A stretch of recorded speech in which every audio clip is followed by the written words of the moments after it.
Meus amados, vamos abrir então a palavra de Deus no Salmo 73. Salmo 73.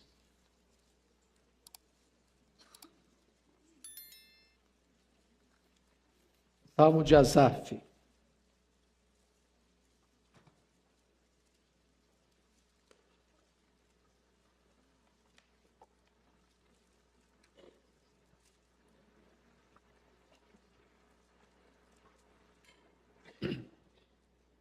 Está escrito o seguinte: com efeito, Deus é bom para com Israel, para com os de coração limpo.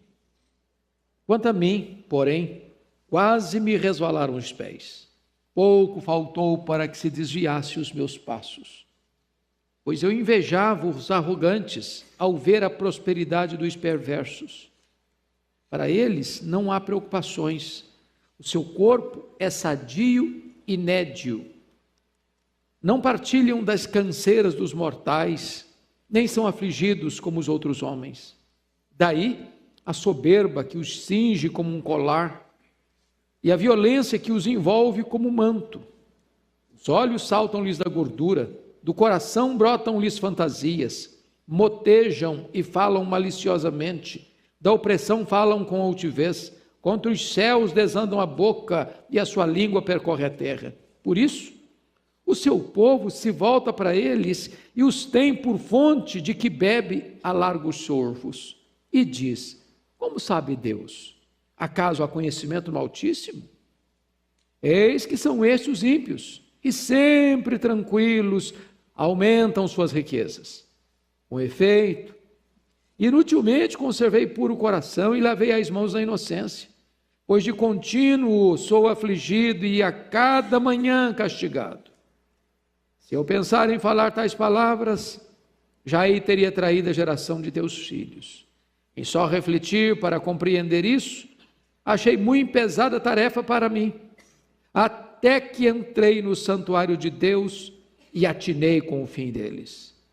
Tu certamente os pões em lugares escorregadios e os fazes cair na destruição, como ficam de súbito assolados, totalmente aniquilados de terror. Como ao sonho, quando se acorda, assim, ó Senhor, ao despertares, desprezarás a imagem deles. Quando o coração se me amargou e as entranhas se me comoveram, eu estava embrutecido e ignorante. Era como um irracional à tua presença. Todavia, estou sempre contigo. Tu me seguras pela minha mão direita. Tu me guias com o teu conselho e depois me recebes na glória. Quem mais tenho eu no céu? Não há outro em quem eu me compraza na terra. Ainda que a minha carne e o meu coração desfaleçam, Deus é a fortaleza do meu coração e a minha herança para sempre. Os que se afastam de ti, eis que perecem. Tu destróis todos os que são infiéis para contigo. Quanto a mim, bom estar junto a Deus. No Senhor Deus põe o meu refúgio para proclamar todos os seus feitos. Amém. Eu quero meditar com vocês hoje sobre o tema: o crente na janela da tentação. O crente na janela da tentação. Os crentes, por mais piedosos que sejam e por mais conhecimento que tenham, são susceptíveis a serem tentados. E eu tenho certeza que você tem sido tentado. Deus só teve um filho que nunca pecou, seu filho amado, Jesus Cristo. Mas nem esse ficou livre de tentação. As maiores tentações, entretanto, não vêm de fora, emanam de dentro. Não vêm das circunstâncias, procedem dos sentimentos. E aqui está um homem de Deus, um homem líder na casa de Deus, um homem afeito aos louvores no culto a Deus, que num dado momento da sua vida, chega a compartilhar conosco, passou um momento de grande perigo, seus pés quase resvalaram. Ele quase se afasta de Deus, porque ele está olhando pela janela, a janela da tentação, está vendo algumas coisas, não está fazendo uma leitura correta do que está vendo, e ele começa a chegar a conclusões precipitadas, pensando o seguinte: não vale a pena ser crente? Sou uma pessoa séria, sou uma pessoa zelosa, sou uma pessoa piedosa, lavo as mãos na inocência, só levo pancada na cabeça, todo dia. E aí eu olho para o ímpio, meu vizinho, olha a vida dele, tranquila, nem problema de saúde ele tem, o corpo dele já vem bronzeado de berço. Preocupações? Dorme tranquilo, sem Lexotan. Ele nem se esforça demais não, os bens dele prosperam. O cara só fala bobagem, mas olha aí, todo mundo incensa esse cara. Aplaude, segue, elogia. E eu aqui, levando Deus a sério, estou sendo duramente provado cada manhã. Eu sei que não tem nada a ver isso com você, que você é um crente, mas não tem sido tão provado, né? Então, eu queria que você olhasse comigo esse dilema, que não é novo. Jó tratou desse assunto, Abacuque tratou desse assunto. Como é que eu posso entender que o ímpio, que desanda a boca a falar contra Deus, contra o próximo, é violento? Parece que tem uma vida melhor que a minha. E eu que sou crente, vivo situações difíceis. Ou quando você olha para o cenário geral e você vê como é que pode entender que um João Batista está na cadeia e um Herodes está no trono. Que um Paulo vai ser degolado e quem manda degolá-lo é Nero. Que Jesus de Nazaré está sendo julgado e o juiz é Pôncio Pilatos. Como é que você pode entender essa inversão de valores? É isso que está levando esse homem a essa crise. Então, eu queria que com a Bíblia aberta comigo você olhasse, primeiro, o crente na janela da tentação com os pés na estrada escorregadia. E eu chamo a sua atenção para alguns pontos. Primeiro ponto, você está com os pés no lugar escorregadio quando você inveja as pessoas por aquilo que elas têm, sem olhar para o que elas são diante de Deus. Olha comigo os versos 2 e 3. Você pode ler em voz alta comigo? Vamos juntos? Quanto a mim, porém, quase me revelaram aos pés, pouco faltou para que se desviasse os meus passos, pois eu invejava os arrogantes ao ver a prosperidade dos perversos. Então veja você que é crente está aqui, muitos de vocês aqui trabalham penosamente, levantam de madrugada, pegam a condução, às vezes 2, trabalham o dia inteiro, voltam para casa já tarde da noite, assim fazendo muito esforço para empatar o jogo, para pagar suas contas, para botar seus filhos na escola, para no mínimo ter um plano de saúde razoável. E quando você dá conta do recado, já é um herói. Aí você olha para a janela e vê seu vizinho que é ímpio, que é perverso, numa canetada só resolve a vida dele financeira. E você fica pensando, meu Deus, para mim o ônus, para ele o bônus. Para mim o rigor da lei, para ele as benesses da lei. Para mim o suor do osso, para ele a prosperidade. Para mim a preocupação, para ele uma vida tranquila. E isso pode levar você, olha o versículo 13, quando ele diz assim, você leu o 13 comigo, vamos juntos? Com efeito, inutilmente conservei puro o coração e lavei as mãos na inocência. Ele está fazendo uma análise, um valor de juízo aqui, e chegou um momento em que ele pensou isso.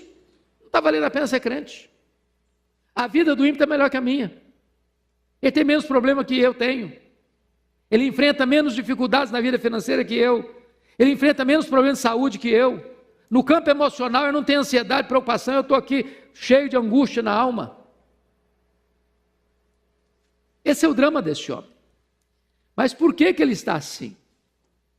Porque na verdade ele só está olhando um lado da moeda. O que o perverso tem agora, aqui, mas não consegue entender ainda quem é esse perverso na presença de Deus. Qual o destino dele? Qual a verdadeira herança dele? Na hora mesmo da prova dos 9, como é que vai ficar a vida dele? Então, se você está nessa situação, de fato você está num caminho escorregadio. Segundo lugar, você está com os pés no lugar escorregadio quando olha para a prosperidade do ímpio em contraste com as provações dos justos. Notem comigo 2 versos aí. Vamos dar uma olhadinha, o verso 12 e o verso 14. Vamos ler o 12 primeiro, juntos comigo. Eis que são estes os ímpios, e sempre tranquilos, aumentam suas riquezas. Agora o 14. Pois de contínuo sou afligido, a cada manhã castigado. Então veja você o contraste que ele está fazendo aí. O ímpio prospera. E como é que ele está? Sempre tranquilo. Sempre tranquilo. Enquanto ele está sempre tranquilo, o que está acontecendo? Aumentam as suas riquezas. Quando ele olha isso, quando ele percebe isso, e agora vai olhar para ele está olhando para a janela da tentação, ele olha para o ímpio, olha lá, está vendo, está tranquilo. Enquanto ele está dormindo sossegado, olha, todo dia a conta bancária desse cara engorda, todo dia. Aí ele olha para ele no verso 14, o que é que ele diz? Pois de contínuo sou o quê? Afligido. Olha você no verso 12, que ele diz sempre tranquilos, sempre. Mas eu, de contínuo, afligido. E cada manhã, não é amanhã, hoje, daqui um mês, outra manhã, não. Cada manhã, castigado. Preste atenção na ênfase que ele dá. Tanto da tranquilidade do perverso que prospera, quanto das lutas e provas que ele, como crente, como piedoso, está enfrentando. Então, ele olha a qualidade da sua vida e compara a sua vida com a vida do ímpio e leva-o a uma grande crise, uma grande tentação. Terceiro, confira comigo. Terceiro, você está com os pés num lugar escorregadio quando você olha para a carnalidade do ímpio em contraste com a pureza dos justos. Então confira comigo aí os versos 6 a 10. Vale a pena você olhar aí comigo. Vamos ver aí. Versículo 6. Daí, percebe você que daí é o resultado do que ele está dizendo dos versos 4. Não há preocupações, o seu corpo é sadio e nédio. A palavra nédio significa bronzeado. Não partilha canseiro dos mortais, não são afligidos como os outros homens. Daí, então vamos lá, a soberba que os cinge como um colar. Soberba e depois vem violência, arrogância, altivez, peito estufado, pavão. É violento, ninguém entra no caminho dele que ele arrebenta a pessoa. Versículo 7. Os olhos saltam-lhes da gordura, do coração brotam fantasias. O versículo 7 traz a ideia de viver nababescamente com fanfarronices intérminas. Olha o verso 8. Motejam e falam maliciosamente, da opressão falam com altivez. Ou seja, a boca desse camarada é um esgoto. Ele fala maliciosamente. Agora vejam vocês, da opressão, ele oprime mesmo, ele massacra mesmo, ele leva a vida do outro a se tornar um inferno perto dele mesmo, e ele faz isso, e fala isso com altivez. Altivez. Mas olha o versículo 9. Contra os céus desanda a boca, fala contra Deus, blasfema contra Deus, e a sua língua percorre a terra, fala de tudo e de todos. Mas olha o verso 10, leia o 10 comigo. Por isso, o seu povo se volta para eles e os tem por fonte de que bebe a largos soros. É o cara, entendeu? Quando ele escreve um artigo, todo mundo lê. Pode ser a coisa mais esdrúxula, pode ser os valores morais mais terríveis, o povo bate palma. Isso aqui que é uma pessoa maravilhosa. Eu não sei se vocês acompanharam os noticiários aí da Feira do Livro do Rio de Janeiro para cá, mas aquilo que as pessoas chamam de retrocesso medieval, das pessoas que discordam dessas loucuras,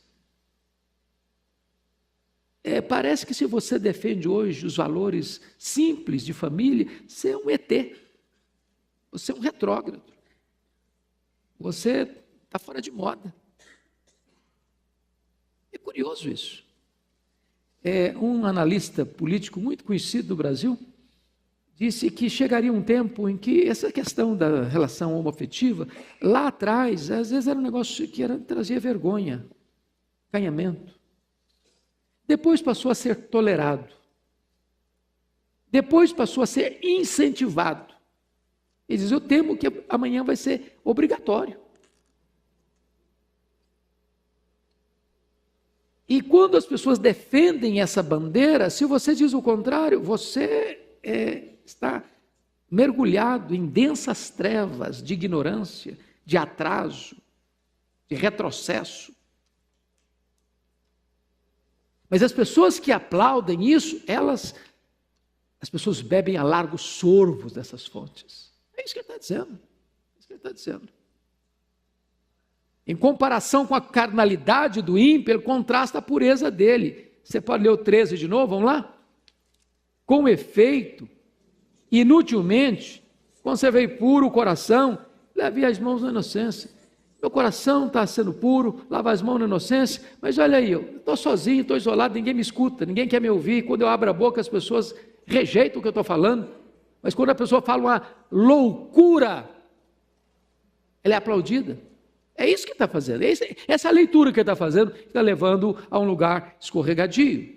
Mas veja em quarto lugar, você está com os pés no lugar escorregadio, quando você olha para as blasfêmias dos ímpios em contraste com a linguagem santa dos justos. Irmãos, prestem atenção no que ele está dizendo no verso 9 e 10, 8 e 9 dizendo melhor. Motejam e falam maliciosamente, da opressão falam com altivez, contra os céus desanda a boca e a sua língua percorre a terra. Agora olha o contraste que ele faz com o servo de Deus, o piedoso. Versículo 15, vamos lá? Se eu pensara em falar tais palavras, já aí teria traído geração dos teus filhos. O ímpio fala o que quiser falar. As maiores loucuras. O povo aplaude, o povo bebe a largos sorvos. O piedoso, o justo, ele não pode nem abrir a boca para falar das tensões do coração dele. Tem coisa que você sente, você não deve falar não. E se você abrir a boca, vai ser motivo de tropeço para muita gente. Você vai trair a geração dos seus irmãos. Você vai concorrer para que alguém entre também na mesma crise que você está vivendo. Enquanto o ímpio fala, o piedoso nem falar deve dos dramas que ele tem no seu coração. Esse é o contraste que está levando este homem a ficar na janela da tentação. Mas vamos agora olhar o segundo ponto dessa mensagem, que é o crente na casa de Deus, seguro nas mãos do Deus Todo-Poderoso. Então, ele sai dessa janela, desse caminho escorregadio, que ele chega a dizer, preste atenção, no versículo 2, quase me resvalaram os pés, para uma outra realidade, não de pés num caminho escorregadio, mas agora segurado pela mão do Deus Todo-Poderoso. Olha aí, por favor, o que ele vai dizer no versículo 23, todavia estou sempre contigo, tu me seguras pela minha mão direita. Preste atenção. Há um cântico lá da década de 90 que eu gostava muito de cantar. Aliás, década de 90 não, década de 80. 70, 80. Segura na mão de Deus e vai. Quem conhecia essa música aqui? Todo mundo, vocês são mais novos, não são novinhos como eu não. Né? A música é tão gostosa e tão bonita, mas ela tem uma ideia que precisa ser corrigida. Não sou eu que seguro na mão de Deus. Eu sou muito fraco. Quando eu seguro, corro o risco de fraquejar e abrir a mão. Agora o texto está nos dizendo que é Deus quem me segura. É Ele quem me segura. Então ele está contrastando o que ele falou antes de pés quase resvalando para uma outra realidade agora, onde o próprio Deus vem e segura sua mão direita. E ele não larga, porque o verso 24 diz que ele guia você com o seu conselho. E ele conduz você então até onde? Depois me recebes na glória. Então nós agora vamos sair dessa estrada escorregadia da tentação, da janela da tentação, para um local de segurança. Então vamos ver as lições aqui. Primeiro, você está seguro nas mãos de Deus quando você deixa de lado o egoísmo idolátrico para olhar para a vida com os olhos de Deus. Preste atenção. Leia comigo, por favor, versos 15 e 16. Vamos juntos? Se eu pensara em falar tais palavras, Jair teria traído a geração de teus filhos. Em só refletir para compreender isso, achei muito pesada a tarefa para mim. Então preste atenção numa coisa aqui. Tudo começa na cura, na restauração de Asaf, quando ele refreia a sua língua. Nós temos que ter muito cuidado com o que falamos. Quando ele refreou a língua dele, só em pensar em falar, já teria traído. Se eu falar, vou trair. Então tem dramas na vida, irmãos, que a gente às vezes guarda no coração. Nem tudo que passa pelo seu coração você deve estar falando. Sua palavra tem que ser boa, tem que ser oportuna. Agora, note você que a segunda coisa é que ele vai sondar o seu coração. Sondar o seu coração, é o que eu diz no versículo 16. Então, passa-me a ideia que o primeiro aspecto dele não é mental, é moral. Ele não tinha uma resposta clara para o seu dilema, então ele passou a pensar, ele passou a refletir. E quando ele começa a refletir, ele percebe uma coisa: por que ele estava em crise? Por que ele estava na janela da tentação? Porque o mundo dele tornou-se ele mesmo. Ele pensou nele, no conforto dele, nos problemas dele, nas soluções para ele. O mundo dele girava em torno dele mesmo. E aqui está um grande risco para a vida espiritual, é quando você tem esse problema de focar em você demais. E quando você foca em você, isso chama-se egoísmo, egocentrismo, egolatria. Você então passa a ter um problema sério de autopiedade, quando você não entende que as providências que acontecem com você são favoráveis a você. Segundo ponto, você está seguro nas mãos de Deus quando você entra na casa de Deus para olhar para a vida como Deus a vê. Olha o versículo 17 a 20. Vamos ler comigo? Vamos lá? Até que entrei no santuário de Deus e atinei com o fim deles. Tu certamente os pões em lugares escorregadios, os fazes cair na destruição, como ficam de súbito assolados, totalmente aniquilados de terror, como ao sonho quando se acorda, assim, ó Senhor, ao despertares, desprezarás a imagem deles. Preste atenção numa coisa aqui. As crises de Asaf acabam quando ele para de olhar para Deus como juiz de Deus, para julgar a Deus, para então adorar a Deus. Até então ele está indo como juiz. Ele está fazendo juiz de valor. Não está valendo apenas ser crente. Deus não é justo comigo, hein? Eu estou pagando um pato aqui, eu estou sofrendo, eu estou lavando as mãos na inocência, eu vivo uma vida de integridade, eu vivo uma vida de obediência, todo dia estou passando por problema, toda manhã estou sendo castigado, e o ímpio que não faz nada disso é que está sendo abençoado. Que negócio é esse?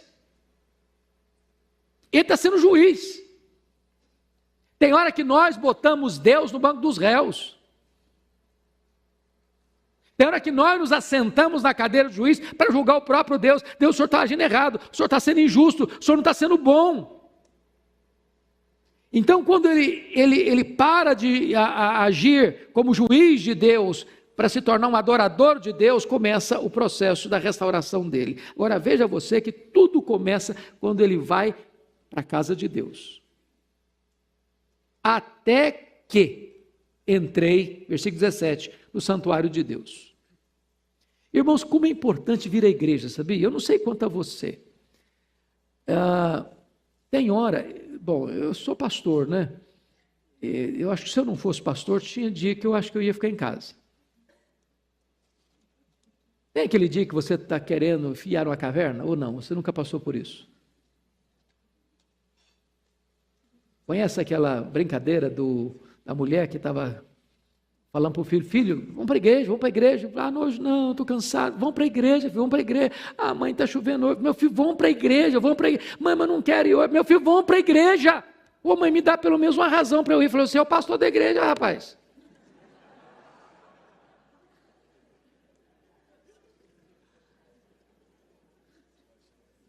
Agora, preste atenção. Esse homem está em crise, até que ele entra no santuário de Deus. Então você tem que vir para a igreja, com vontade, sem vontade, meio doentinho, dor de cabeça, enxaqueca, preocupado, problema em casa, problema no trabalho. Porque quando você vem para a casa de Deus, é o lugar que você escuta a palavra de Deus, onde você passa a adorar a Deus, onde o nevoeiro das tentações começa a ser dissipadas. Seu pé já deixa de ficar numa casca de banana e você sente a mão de Deus segurando você. Você passa a ter uma nova cosmovisão, uma nova compreensão das coisas. Então preste atenção que ele entra na casa de Deus e tem uma palavra muito importante aí no verso 17 que diz assim: então eu atinei com o fim deles. Veja vocês, amados irmãos, que ele tem uma compreensão, ele encontra Deus, ele encontra com seus irmãos, ele começa a perceber que outras pessoas estão passando pelas mesmas luzes que ele está passando, e aqui tem algo maravilhoso, maravilhoso, é que ele passa a entender. A palavra atinei, ele está dizendo, eu compreendi. Porque às vezes as pessoas pensam que culto é uma bênção só quando ele tem um calafrio na espinha. Ele tem uma experiência emocional. Ah, hoje o culto foi uma benção. Porque eu chorei muito. Falei, ok, chorou, tem uma benção sem chorar. Mas o que você compreendeu? O que você entendeu?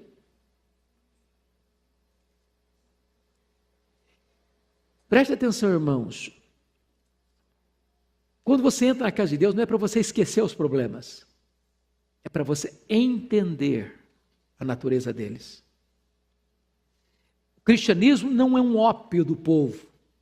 O cristianismo não é um anestésico, o cristianismo não é um narcótico emocional, o cristianismo não é uma panaceia, o cristianismo vem para trazer entendimento para você. Muita gente está buscando resposta na bebida, nas drogas, no sexo, nas aventuras, na riqueza. Agora você olha as coisas e tem uma visão clara das coisas quando você entra na casa de Deus, quando você escuta a palavra de Deus, quando você adora a Deus, quando Deus abre para você o cenário. O que ele entendeu?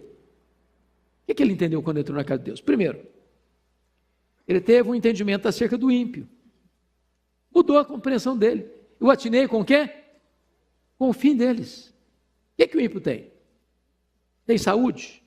Ok, está escrito aqui, o corpo dele é sadio e nédio. Mas um dia o cara morre, não morre não? O que o ímpio tem?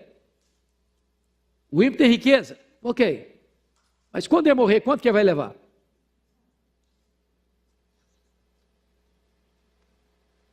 É igual o menino que chegou para o pastor e disse, pastor, quando eu crescer, eu quero ser igual meu avô. Meu avô morreu muito rico. Eu falei, meu filho, então você não devia ser igual ao seu avô não, porque morreu pobre. Ninguém morre rico. Não tem gaveta em caixão. Não tem caminhão de mudança em enterro. Você não leva um centavo. Atinei com o fim deles. Se você olhar só para o glamour, só para o conforto, só para as roupas de grife, só para as festas, para os restaurantes caros, para as viagens caras, para a sensação de beleza da vida do aqui e do agora, você se encanta. Mas você precisa dar uma olhada para o outro lado, como é que vai ser o fim? Como é que vai ser o desfecho? E ele começa a perceber que o ímpio, ele na verdade, ele não está com essa bola toda não. E agora preste atenção no que ele vai dizer aí. Por favor, note comigo, versículo 18. Você pode ler comigo? Tu certamente os pões em lugares escorregadios, os fazes cair na destruição. Quem é o agente dessa ação aqui? Deus. Ele começa a compreender algo tremendo. É que o ímpio, quando está lá no topo, é o próprio Deus que o bota no lugar alto para ele escorregar. E quando ele escorregar, ele vai cair aonde? Na destruição. Então preste atenção nisso, que Deus exerce o seu juízo até nisso. Para que o ímpio entenda que a destruição dele vai ser repentina. Na linguagem de Daniel 12:2, os ímpios vão despertar para vergonha e horror eterno. E na palavra de Jesus vai ser: apartai-vos de mim, nunca vos conheci. Mas o que ele vai atinar, o que ele vai compreender quando ele entra na casa de Deus? Olha comigo, que ele vai ter uma compreensão de Deus, porque ele chegou a questionar Deus no versículo 13, com efeito, inutilmente conservei o coração puro e lavei as mãos da inocência, mas ele vai compreender primeiro o poder de Deus no versículo 18, tu certamente os pões, é Deus quem põe em lugares escorregadios, é Deus quem faz o ímpio cair na destruição. Mas ele vai compreender outra coisa, a justiça de Deus no verso 19, como ficam de súbito assolados, totalmente aniquilados de terror. Como é que vivia o ímpio antes? Preste atenção, como é que ele vivia? Olha aí, versículo de número 6, ele fala com soberba, ele é violento, ele fala mal, ele desanda a boca contra Deus, a língua dele percorre a terra. Ele faz o quê? Ele não teme nada, porque olha a afronta que ele faz com Deus no versículo 11, e diz: como sabe Deus? Acaso há conhecimento no Altíssimo? Então ele está afrontando Deus, ele zomba de Deus, ele blasfema de Deus, ele fala de Deus, ele zomba da igreja, ele zomba da religião, ele zomba da fé, ele zomba do cristianismo, ele zomba dos valores morais. Mas quando Deus se manifesta, é o que está escrito no versículo 19, como ficam de súbito, rapidamente assolados, totalmente aniquilados de quê? De terror. Então ele tem uma nova compreensão. Mas mais, irmãos, preste atenção, que ele vai ter uma compreensão no versículo 20, que me encanta essa figura. Você pode ler o 20 comigo? Como ao sonho, quando se acorda, assim, ó Senhor, ao despertares, desprezarás a imagem deles. Irmãos, vamos entender isso aqui. Ele está usando uma linguagem antropomórfica para falar do sono de Deus. Eu pergunto a vocês, Deus dorme? Não. Salmo 121. Ele não dormita, nem dorme, o guarda de Israel.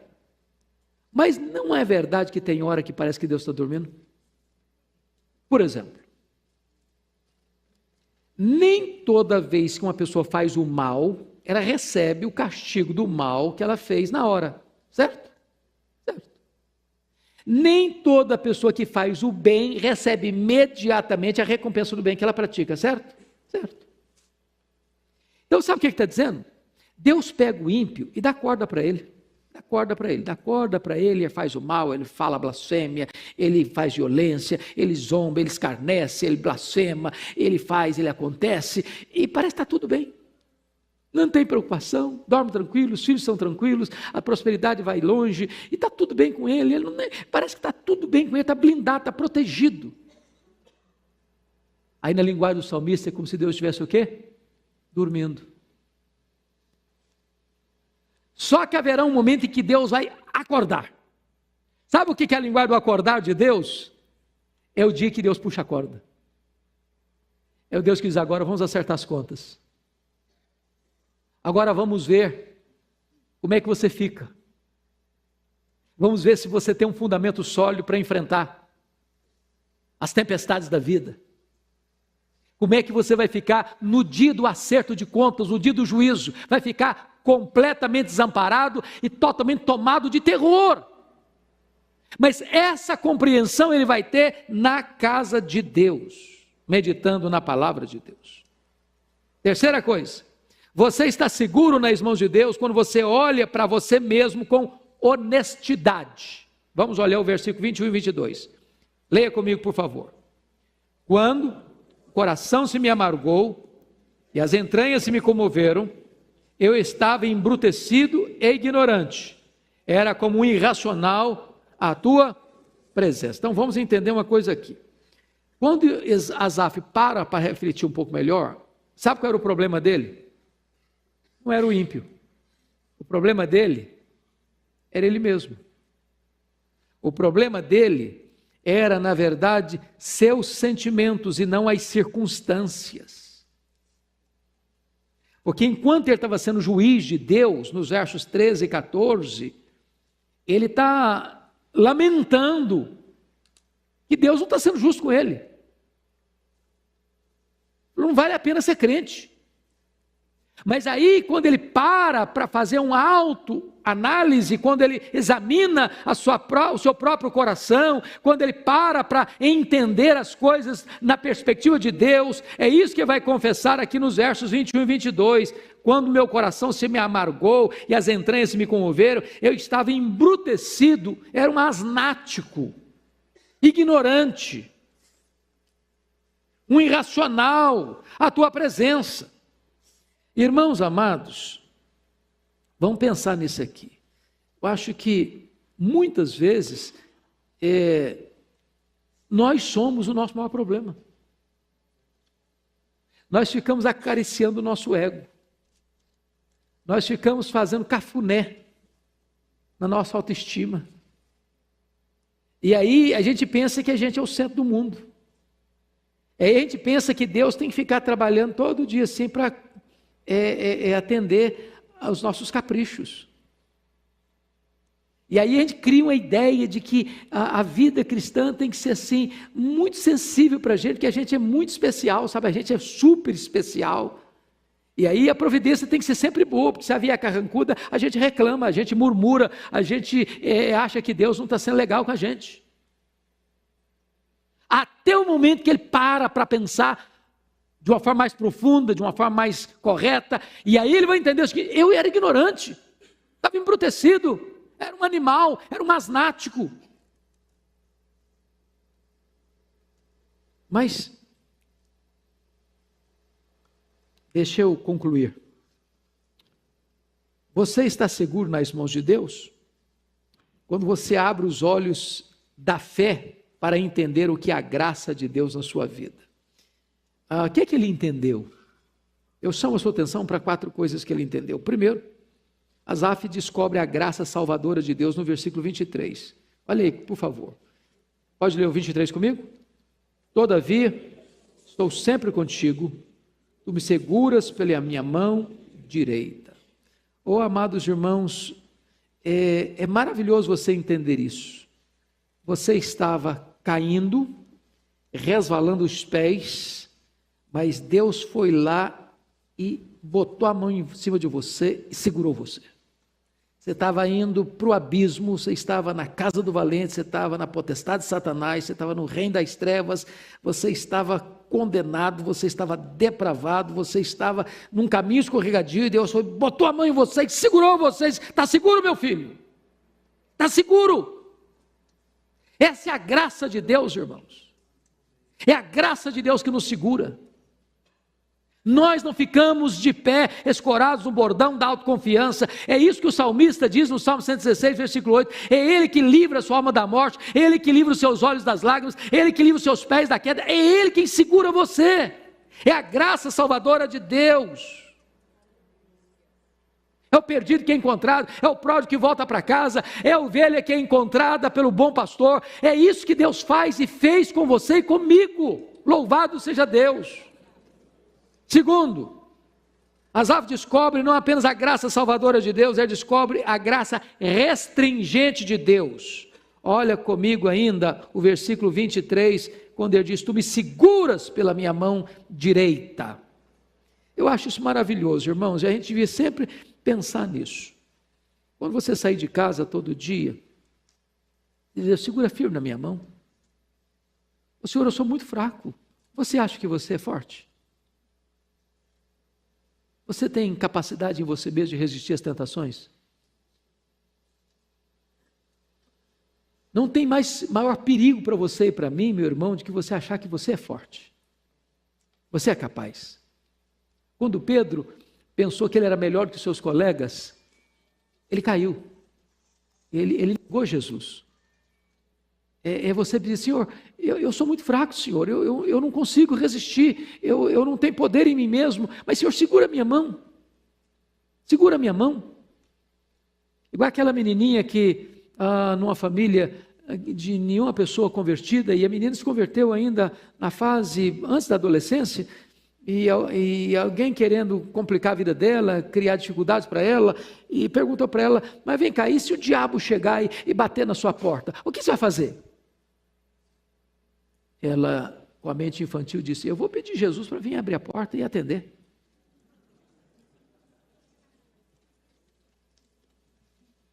Eu não tenho forças, mas Ele tem. Eu não consigo ficar de pé, mas Ele me segura. Essa é a grande bênção da graça restringidora de Deus. Ele segura a gente, Ele protege a gente. Terceiro, a graça, ele compreende a graça sustentadora de Deus no versículo 24. Você pode, por favor, ler comigo? Tu me guias com o teu conselho e depois me recebes na glória. E eu acho isso maravilhoso, porque guiar, a ideia aí é da dinâmica da vida. Ele me guia com o seu conselho, Ele me guia com a sua instrução, Ele me guia com a sua verdade, Ele me guia com a sua palavra. Você vai tomar uma decisão, é a palavra que orienta. Você vai fazer uma escolha, é a palavra que orienta. Você vai comprar, é a palavra que orienta. Você vai vender, é a palavra que orienta. Você vai sair de férias para sua família, é a palavra que orienta. Você vai escolher uma escola para os seus filhos, é a palavra que vai lhe orientar. Você vai tomar uma decisão de trabalhar aqui, ali ou acolá, é a palavra que vai lhe orientar. Deus vai guiando você com o seu conselho. E depois que você terminar a jornada aqui, diz, então Ele recebe você na glória. Ele atravessa o val da morte e recebe você na glória. Mas ainda mais, quarto lugar, esta graça também é a graça galardoadora. Olha os versículos 26, 25 e 26. Vamos juntos? Quem mais tenho eu no céu? Não há outro em quem eu me compraza na terra. Ainda que a minha carne e o meu coração desfaleçam, Deus é a fortaleza do meu coração e a minha herança para sempre. Então preste atenção. Por que ele estava com os pés quase resvalando? Ele estava com inveja de quê? De que ele estava com inveja? Da prosperidade? Do ímpio. Dinheiro. Casa bonita. Carro importado. Eu estava em Londres ontem, eu fiquei pasmo de ver uma Ferrari de 2 milhões bordejada de brilhantes. Aí você chega de Fusquinha, Fiat Uno, aí o cara enche os olhos, puxa vida, eu não consigo ter um troço desse. E ele estava com inveja do ímpio, quase resvalando os pés, com dor de cotovelo. Quantos crentes aí lendo Forbes, caras? O cara tem jatinho, tem mansões, tem iates, etc. Mas agora ele começa a entender outra coisa. O que ele começa a entender? Ele começa a entender: quem mais tem eu no céu? Não há outro em quem eu me compraza na terra. Sabe qual é a herança dele? A riqueza dele? É o próprio Deus. Você tem Deus, você tem tudo. Você tem o dono, você tem tudo que é do dono. Você é herdeiro dele, você é co-herdeiro com Cristo. Lá no céu você tem uma grande herança. Sabe qual a maior herança que você tem no céu? É o próprio Deus. Aqui na terra, sabe qual é o maior deleite da sua vida? É ter comunhão com Deus. E ele vai dizer no verso 26 assim: ainda que a minha carne e meu coração desfaleçam, eu passe luto, eu fico doente, eu passo problema financeiro, eu enfrento dificuldade na vida, ele está dizendo: Deus é a fortaleza do meu coração, e o que mais? A minha herança para sempre. É compreensão, irmãos, é entendimento espiritual, é fazer a leitura da vida com os óculos de Deus, com as lentes de Deus, com a perspectiva de Deus. Mas eu concluo levando você para os versos 27 e 28, porque o mesmo Asaf que estava sentindo inveja da prosperidade do ímpio faz um contraste agora entre o ímpio e ele. Ele tinha feito esse contraste antes. Agora vai fazer um outro contraste. Você pode ler o 27 e 28 comigo? Vamos lá? Os que se afastam de ti, eles perecem. Tu destróis todos os que são infiéis para contigo. Quanto a mim, bom é estar junto a Deus. No Senhor Deus ponho o meu refúgio para proclamar todos os seus feitos. Lá atrás, ele havia dito no verso 15 assim: se eu pensar em falar tais palavras, já aí teria traído a geração dos teus filhos. Se o seu coração está cogitando coisa ruim, não abra a boca não. Não faça da sua língua um laço para as pessoas. Mas se você tem uma boa compreensão das coisas de Deus, verso 28, você podia fazer outra coisa. Quanto a mim, bom é estar junto a Deus, no Senhor pôr o meu refúgio, para fazer o quê? Para proclamar todos os seus feitos. Agora, em vez de você ser um embaixador do pessimismo, da incredulidade, da dúvida, do ceticismo, do julgamento de Deus, botar Deus no banco dos réus, agora que você teve a sua mente esclarecida pela verdade, e você teve uma visão plena do que vai ser a cena do juízo, e você tem Deus como herança, você tem Deus como refúgio, você tem Deus no céu como a sua maior riqueza, e você tem Deus na terra como o seu maior deleite, agora então você deve abrir a boca e proclamar os grandes feitos de Deus. Asaf começa pelo fim. Dr. Mark Lloyd Jones, quando fez uma exposição desse texto, disse que o verso 1 é a conclusão do salmo. Eu convido você para ficar em pé e nós vamos ler o verso 1, a uma só voz, porque o verso 1 é a conclusão do pensamento deste homem. Vamos juntos? O primeiro? Com efeito, Deus é bom para com Israel, para com os de coração limpo. Com efeito, Deus é bom para com Israel. Deus é bom com a igreja. Deus é bom com a sua família. Deus é bom com você. Vamos orar. Receba a nossa gratidão, Deus, pelo privilégio de nos reunirmos nesta noite em Tua casa, para estudarmos a Tua palavra. Ela é a verdade, ela é preciosa, ela é rica, ela é para nós pão para nossa fome, ela é água para nossa sede, ela é mel para os nossos lábios, ela é mais preciosa do que muito ouro depurado, louvado seja o teu nome. Ajuda-nos a compreender a tua palavra, ajuda-nos, Deus, a nunca nos afastarmos da tua casa, mas na tua casa encontrarmos o entendimento que emana das Escrituras, para entendermos quem és tu, quem somos nós, quem são os ímpios, e assim nos deleitarmos em ti e vivermos para o louvor da tua glória. Ajuda-nos a viver de modo digno da nossa gloriosa vocação, ajuda-nos a proclamar as tuas virtudes, ó Deus, e a viver de tal maneira na tua presença, que tu sejas o maior prazer e deleite da nossa vida.